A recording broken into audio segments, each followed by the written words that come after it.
فرهنگ تهرانی. تابستان که از راه فرسه امن دریم حکایت. مسافر تهرانی فرنگی معاف ای امی ولایت. هله آب نیده کنه خو پرهن تومانه با شهامت. دریا کنار به جهندم شهر و بازار درون بی خجالت. عرقگیر رکابی و ایت تنکه دکنه در نهایت. خودش خانه دورور از ترس همسایه و درسایه بدون شلور جرأت تا سر کوچه شوان هم نره. امی شهر که ای مهمانه ولی همه کسه طلبکاره. با گردن کلفتی و بی احترامی به قانون خو اطول فرانه. چادر زنه شبانه سویسر افتاب و بدست دنبال مواله. هتل پیاده رو خفتن و شنر افتخار. صف نانوایی ایسن پک خوره آردن. بی نوبه نان فگیفتن خودش زرنگیدن. جای خوش آب و هوا بیدینه لنگر توده چارپاوچه زنه.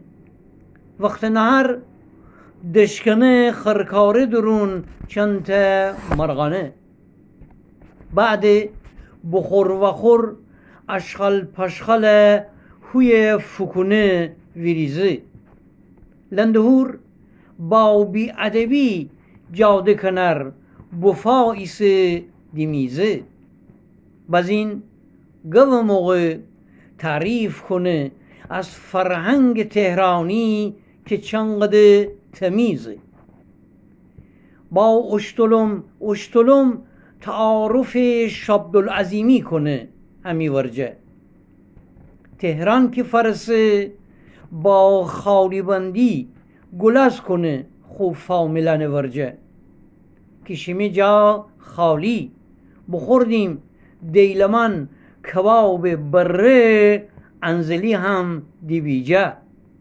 شبان بخفتیم هتل بی ستاره رشت باغ محتشم ویجه.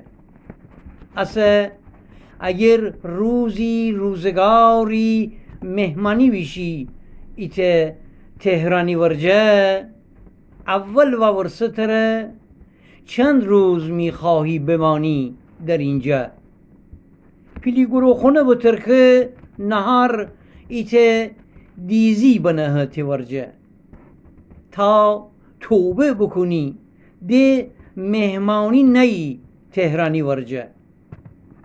تا بتنه اخمت تخ کنه تی کفش درونه فیلفیل فکنه. تا فیلفور دودی تی بار کوجه زوتر جیگیری از تهرانی ورجه.